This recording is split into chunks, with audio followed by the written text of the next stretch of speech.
오늘은 사무엘하 3장 12절로 19절 본문을 통해서 성도인가 종교인인가 라는 제목으로 말씀을 나누고자 합니다. 우리는 매주 교회에 나와 예배를 드리고 기도의 자리에 앉습니다. 그런데 여러분, 혹시 문득 내 기도의 목록을 가만히 들여다보신 적이 혹시 있습니까? 혹시 수년째 하나님 이것 좀 해주세요, 저것 좀 해결해 주세요 라는 소위 청구서 형태의 기도만 반복되고 있지는 않으신가요? 여러분의 기도는 어떤가요? 신앙의 연수는 쌓여가는데 하나님과의 관계가 깊어지지 않는 이유는 우리가 하나님을 인격적인 주님으로 모시는 것이 아니라 내 삶을 편안하게 해줄 도구로 여기고 있기 때문일지도 모릅니다. 오늘 본문에 등장하는 아브넬과 다윗을 통해서 주님을 도구로 쓰는 종교인과 주님의 도구가 된 성도의 차이를 구체적으로 설명해 보겠습니다. 먼저 본문 17절, 18절을 한번 같이 볼까요? 17절, 18절 같이 제가 한번 읽도록 하겠습니다. 아브넬이 이스라엘의 장로들과 상의하였다. 여러분은 이미 전부터 다윗을 여러분의 왕으로 모시려고 애를 썼습니다. 이제 기회가 왔습니다. 주님께서 이미 다윗을 두고 내가 나의 종 다윗을 시켜서 나의 백성 이스라엘을 블레셋 사람의 지배와 모든 원수의 지배에서 구하여 내겠다라고 약속하여 주셨기 때문입니다. 여러분, 아브넬은 영리한 사람이었습니다. 그는 하나님의 뜻이 다윗에게 있다는 것을 이미 너무 잘 알고 있었습니다. 하지만 그는 그 진리를 위해 헌신하지 않았고 대신 그 진리를 협상 테이블의 카드로 사용합니다. 자기가 정치적으로 불리해지자 이제야 하나님의 뜻을 이루겠다며 다윗에게 투항을 제안한 겁니다. 오늘날 우리의 신앙생활 속에서도 이러한 것이 나타납니다. 바로 보상심리와 선별적 순종입니다. 아브넬은 사울의 집을 위해 자신이 행한 행동들에 대해서 보상 심리가 있었습니다. 어쩌면 교회 안에도 내가 이 정도 봉사하고 직분을 감당하니 하나님이 내 자식의 취업과 내 사업의 문제는 책임져 주시겠지라고 계산하는 사람이 있을 수 있습니다. 이것이 바로 아브넬의 계산법입니다. 우리 함께 말씀을 한 군데 찾아보겠습니다. 누가복음 17장 10절입니다. 신약성경 120페이지입니다. 누가복음 17장 10절 120페이지 우리 함께 같이 한번 읽어보도록 하겠는데요. 17장 10절 같이 읽겠습니다. 시작. 이와 같이 너희도 명령을 받은 대로 다 하고 나서 우리는 쓸모없는 종입니다. 우리는 마땅히 해야 할 일을 하였을 뿐입니다. 하여라. 어떤 종이 일을 열심히 하고 돌아왔는데 그 보상에 대해서 주인에게 청구하는 것이 아니라 나는 무익한 종입니다 라고 말하는 것입니다. 보상 심리는 은혜를 잊은 자에게서 일어납니다. 하지만 진정한 은혜를 입은 자에게는 오늘 아까 읽은 말씀처럼 무익한 종의 마음이 일어나는 것입니다. 또한 내 삶에 도움이 될 만한 말씀에는 아멘 하지만 내 손해를 감수해야 하는 또는 내 자존심을 꺾어야 하는 말씀 앞에서는 상황이 여의치 않다며 선별적 순종을 합니다. 그 말씀을 한번 찾아볼까요? 마태복음 19장 21절 22절입니다. 31페이지에 있습니다. 신약성경 31페이지에 마태복음 19장 21절 22절 제가 한 절 읽을 테니 여러분 한 절 읽어주세요. 예수께서 그에게 말씀하셨다. 내가 완전한 사람이 되려고 하면 가서 내 소유를 팔아서 가난한 사람에게 주어라. 그리하면 내가 하늘에서 보화를 차지하게 될 것이다. 그리고 와서 나를 따르라. 그 젊은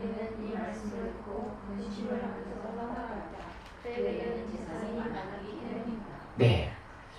한 청년이 나왔죠? 젊은 친구가 나왔는데 예수님께 내가 무엇을 해야 하나님의 나라에 갈 수 있습니까? 라고 물어봤는데 주님이 하신 말씀입니다. 젊은 부자 청년은 어려서부터 율법을 다 지켰다고 했습니다. 그러나 결정적인 말씀 앞에서 선별적 순종을 선택합니다.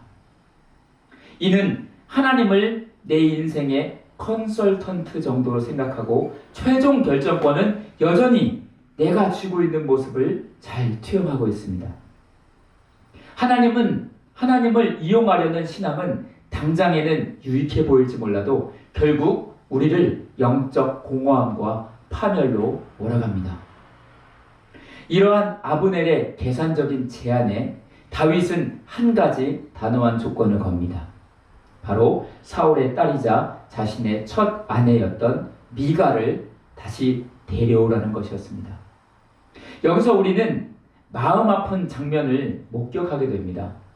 당시 미갈은 발디엘이라는 사람과 재혼해서 살고 있었습니다. 미갈이 떠날 때 그의 남편 발디엘이 울면서 바울임까지 따라왔다고 기록되어 있습니다.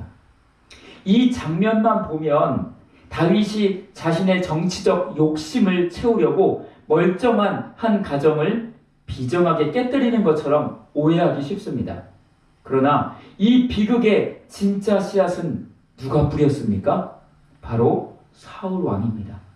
과거 다윗은 목숨을 걸고 블레셋 사람의 포피 100개를 신부의 몸값으로 지불하고 미갈을 정당하게 데려왔습니다. 하지만 하나님을 버리고 자기 왕국을 지키기에 급급했던 사울 왕은 다윗을 해치기 위해 그들의 신성한 결혼 언약을 무참하게 깨뜨려 버렸고 미갈을 강제로 빼앗아 발디엘에게 주었던 것입니다. 사울 역시 하나님과의 언약을 자기 권력을 위해 이용한 대표적인 인물이었던 것입니다. 그러므로 다윗이 미갈을 데려온 것은 단순한 집착이나 정치적 야욕이 아닙니다. 하나님을 이용했던 사울 왕이 어지럽혀 놓았던 언약의 질서, 불법으로 얼룩진 과거를 원래대로 바로잡는 결단이었습니다. 또한 사울의 딸인 미갈을 다시 아내로 맞이함으로써 이 쪼개어져서 분열된 이스라엘 백성들을 하나로 봉합하려는 통합의 명분이기도 했습니다. 발디엘의 눈물은 안타깝지만 불법 위에 세워진 평안은 진리가 바로 설 때 무너질 수밖에 없습니다. 주님께 사용되는 사람은 내 감정이나 일시적인 평안보다 하나님의 공의와 질서가 바로 서는 것을 먼저 선택하는 사람입니다. 사랑하는 성도 여러분, 오늘날 교회 안에는 아브넬과 사울의 길을 걷는 종교인과 다윗의 길을 걷는 성도가 공존합니다. 종교인은 하나님을 내 소원을 들어주기 위해 존재하는 자판기 정도로 여깁니다. 그래서 내 불법과 욕심이 성경적인 원칙 앞에 가로막히거나 기도가 응답되지 않으면 발디엘처럼 눈물을 흘리며 하나님을 원망하고 신앙을 던져버립니다. 그러나 성도는 당장 내 삶에 아픔이 오고 무거운 대가를 치러야 할지라도 주님의 뜻이 내 삶에 이루어지기를 구합니다. 내 삶에 굳어진 악습과 어그러진 질서를 바로잡으시는 주님의 손 앞에 기꺼이 자신을 내어드립니다. 우리 말씀을 한번 찾아볼까요? 예레미야서, 우리 구약 1101페이지입니다. 1101페이지. 예레미야서 18장 4절로 6절입니다. 4절로 6절. 제가 먼저 읽고 여러분 읽고 같이 읽겠습니다. 1101페이지 4절, 18장 4절. 그런데 그 토기장이는 진흙으로 그릇을 빚다가 잘 되지 않으면 그 흙으로 다른 그 그릇을 빚었다. 그때 주님께서 나에게 이렇게 말씀하셨다. 같이 읽겠습니다. 이스라엘 백성아, 내가 이 토기장이와 같이 너희를 다룰 수가 없겠느냐? 나 주의 말이다. 이스라엘 백성아, 지늘기 토기장이의 손 안에 있듯이 너희도 내 손 안에 있다. 아멘. 주님은 나를 가장 선하게 빚어가시는 토기장이심을 믿으십시오. 우리는 십자가라는 피로 세운 언약으로 부름받았습니다. 예수님은 우리를 이용해 당신의 영광을 취하신 것이 아니라 당신의 전부를 온전히 내어주어 우리를 살리셨습니다. 그 거룩한 언약 안에 있는 사람이라면 어떻게 감히 하나님을 내 욕심의 도구로 부릴 수 있겠습니까? 성도 여러분, 이제 결단합시다. 언제까지 하나님을 내 비즈니스의 파트너로, 내 자녀의 고액 과외 선생님으로, 내 마음의 치료사만으로 여기겠습니까? 하나님은 이용당하시는 분이 아니라 우리를 통치하시는 분이십니다. 내 삶에 사울 왕이 망가뜨려 놓은 것처럼 죄로 인해 어그러진 영역이 있다면 아픔과 대가를 지불하더라도 다윗처럼 하나님의 원칙 앞으로 돌려놓으시기를 권면합니다. 그리고 우리의 삶에서 이런 고백이 나오기를 소망합니다. 주님, 오늘 제가 만나는 사람들에게 주님의 사랑을 전하는 도구가 되게 해주십시오. 주님, 오늘 직장과 일터에서 제가 하나님의 사랑과 공의를 드러내는 통로가 되게 해주십시오. 주님, 우리 가정이 주님만을 섬기며 주님을 주인으로 모시는 가정이 되게 해주십시오. 하나님의 언약을 내 성공의 발판으로 이용하려 했던 아브넬의 야욕을 십자가 앞에 못 박으십시오. 그리고 말씀에 붙들려 주님이 이끄시는 대로 쓰임받는 다윗의 길로 걸어가십시오. 주님께 쓰임받는 성도로 살아갈 때 가장 안전하고 가장 영광스러운 것입니다. 그 언약의 품 안에서 진정한 평안을 누리는 우리 모두가 되기를 주님의 이름으로 축복합니다. 함께 기도하겠습니다. 사랑의 아버지, 오늘 아브넬과 다윗의 모습을 통해 우리의 신앙의 동기를 정직하게 돌아보게 하시니 감사합니다. 아버지, 우리가 입술로는 주님의 뜻을 말하면서도 속으로는 나의 안위와 욕망만을 챙겼던 아브넬과 같은 모습은 아니었는지 돌아봅니다. 주님을 내 목적을 위한 도구로 부리려 했던 교만을 회개하오니 용서하여 주시옵소서. 때로는 제 삶의 어그러진 질서와 감정을 바로잡으시는 주님의 손길 앞에 대가를 지불해야 하고 눈물을 흘려야 할 때도 있습니다.